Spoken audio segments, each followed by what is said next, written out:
You've got to watch this. Crazy stuff. Let's go.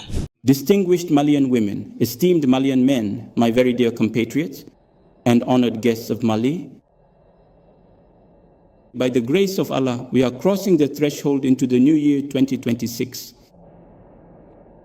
At this significant moment of deep reflection and profound hope, I extend to each and every one of you my heartfelt wishes for comfort, genuine harmony, and excellent health, and for abundant prosperity. I bow reverently before the memory of our civilian and military martyrs. Their sacrifice is the foundation of our commitment and our renewal. To our wounded, to the bereaved families, the nation expresses its unwavering solidarity. I would also like to extend my compassion to the people who have been severely affected by the disasters that have occurred in our country. I hope that the spirit of national solidarity, marked by dignity and mutual aid, will continue to ease suffering and restore lives. Malians, my dear compatriots, the transition to a new year is an opportunity to look back together at the path we have traveled, to assess our collective efforts, and to realistically measure the challenges that lie ahead. The year 2025, whose final moments we are now living, has been a year of trials, especially in terms of energy and the economy. It has also been a truly significant year of profound truth, one that, in the face of considerable adversity, vividly reveals the unwavering patriotism and remarkable resilience of all Malian women and men throughout the nation. I pay heartfelt tribute to our people for their dignity, their patience and determination. For several months now, our entire country has been experiencing significant and major disruptions in its essential fuel supply, following repeated and aggressive attacks on absolutely vital supply routes, causing widespread concern and considerable economic impact. At the very same time, a pervasive disinformation campaign has actively tried to sow profound doubt, social unrest, and political division.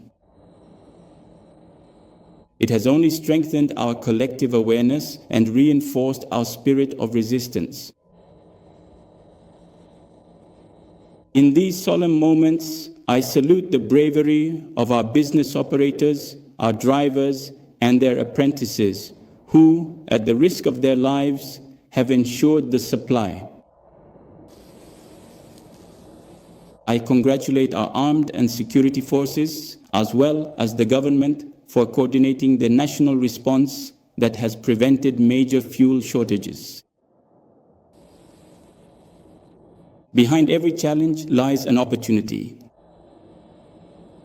The challenge of importing must become an opportunity for innovation.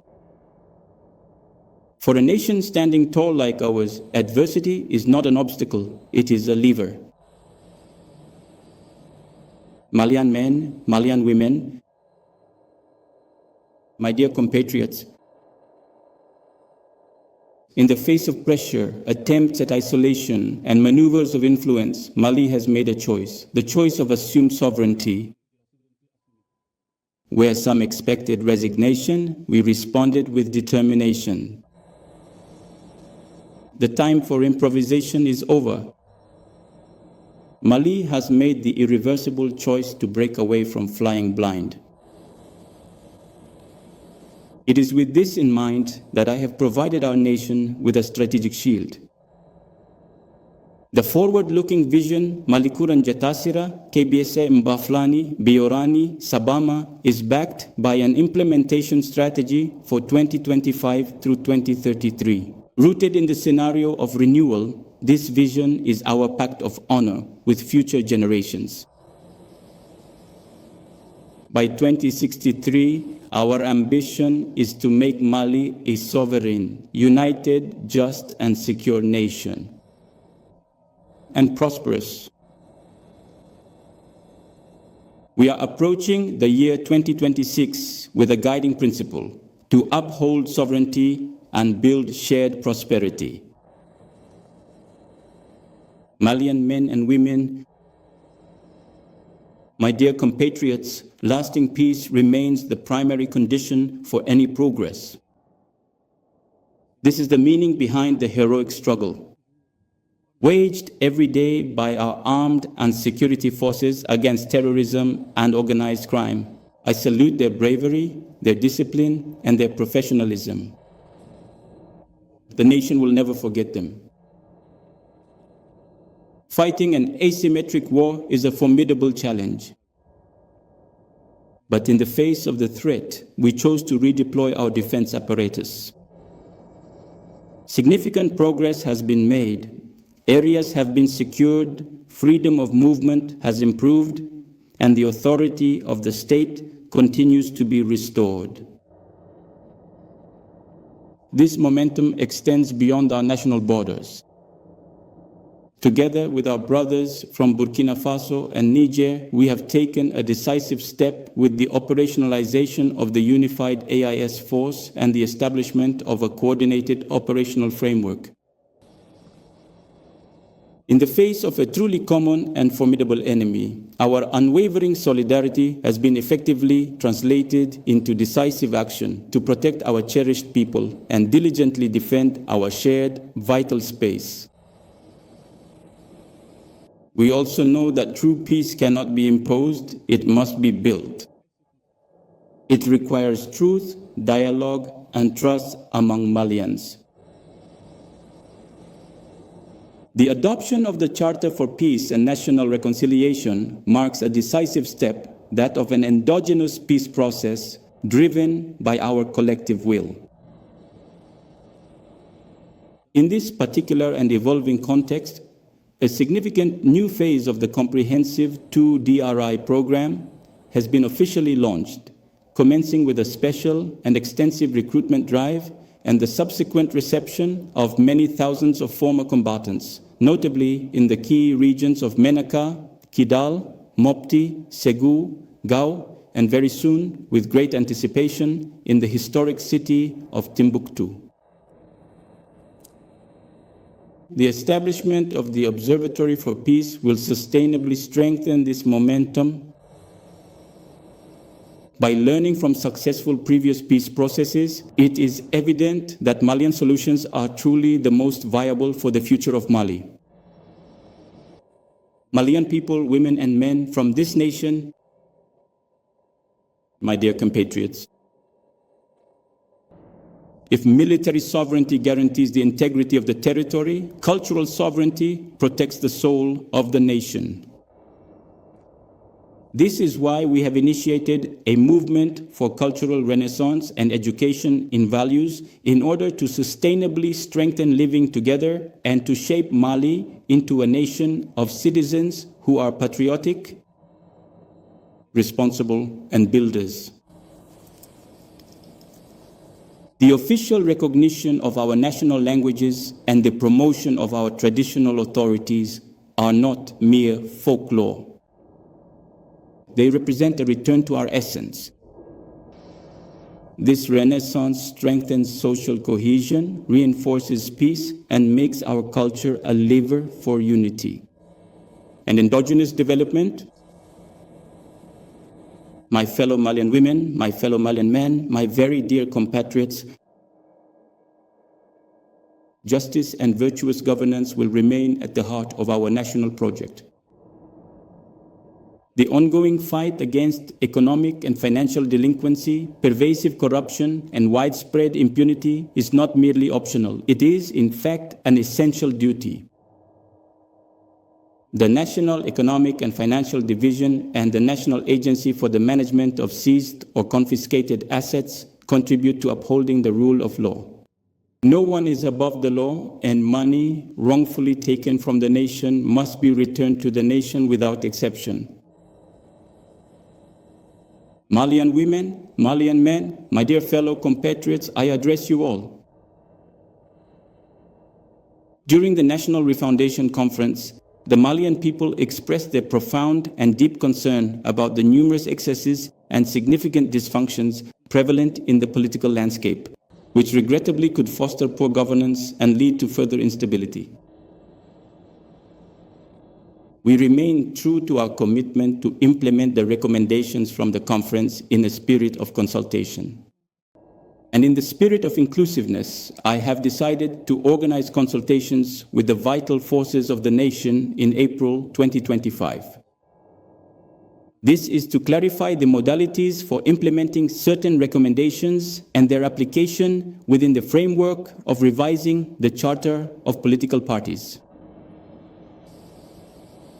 At the end of this meeting, the participants notably recommended the dissolution of political parties in order to start again on healthier and fairer foundations, and to conduct an audit of the political parties.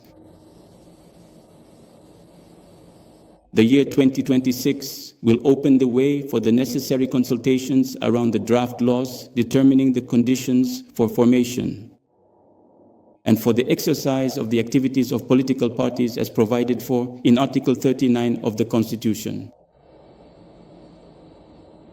Malians, my very dear and esteemed compatriots, despite the various sanctions imposed since 2020 and security constraints, our economy has demonstrated remarkable resilience. Through sustained growth, controlled inflation, and manageable debt, the state has ensured its essential expenditures. And Mali's removal from the FATF grey list in June 2025 has strengthened the credibility of our signature. We have made significant efforts to protect purchasing power, notably through targeted subsidies on essential goods and energy.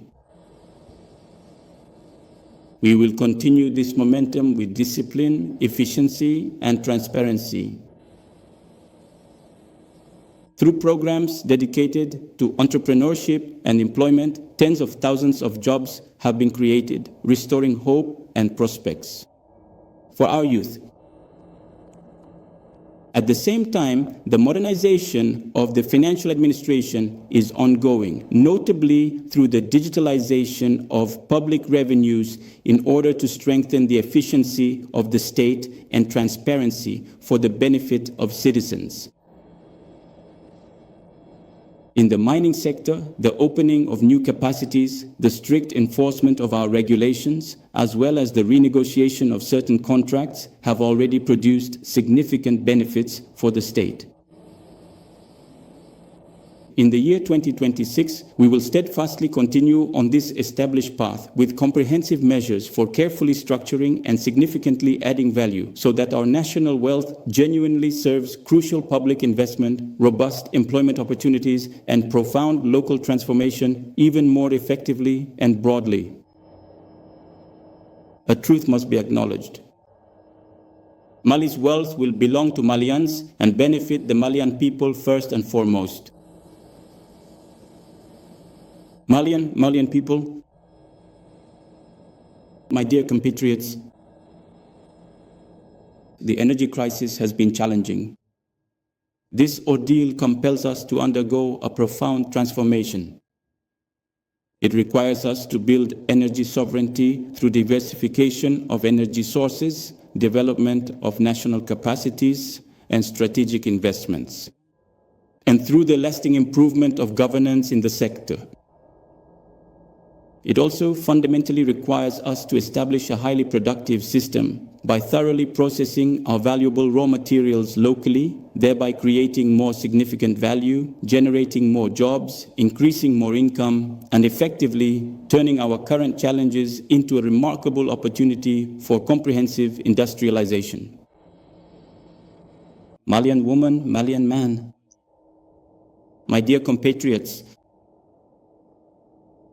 the true and enduring wealth of any nation truly lies in its remarkable women and men, especially its vibrant and promising youth. This is precisely why we consistently place the comprehensive development of human capital at the very heart of all our dedicated efforts, meticulously focusing on crucial areas such as robust health initiatives, quality education, essential vocational training, and the active promotion of diverse and valuable skills. In the field of health, we will continue to build modern facilities to ensure that every citizen receives quality care right here in Mali with dignity. In this particular regard, the crucial emergency hospital project will continue to remain a significant focus of our unwavering commitment. Thank you. Malians, my dear compatriots, in accordance with the Malikura vision, Nyatasira, Kabe, Samba, Flani, Biuran, Sabama, and the National Strategy for Emergence and Sustainable Development, 2024 to 2033, the government will implement a project to train human resources who are better prepared and equipped with recognized skills, along with programs for the construction, expansion, and upgrading of school and university infrastructure. Oh, Malians, my beloved, dear compatriots, all of you, the year 2026 will be a year of consolidation, of striving for well-being, and of progress. I sincerely wish each and every single one of you a truly good and wonderfully happy new year, the upcoming year, 2026, in a profoundly peaceful, genuinely reconciled, remarkably stable, and incredibly prosperous Mali. Together we will build the new Mali. May Allah bless Mali and protect the Malians. Thank you.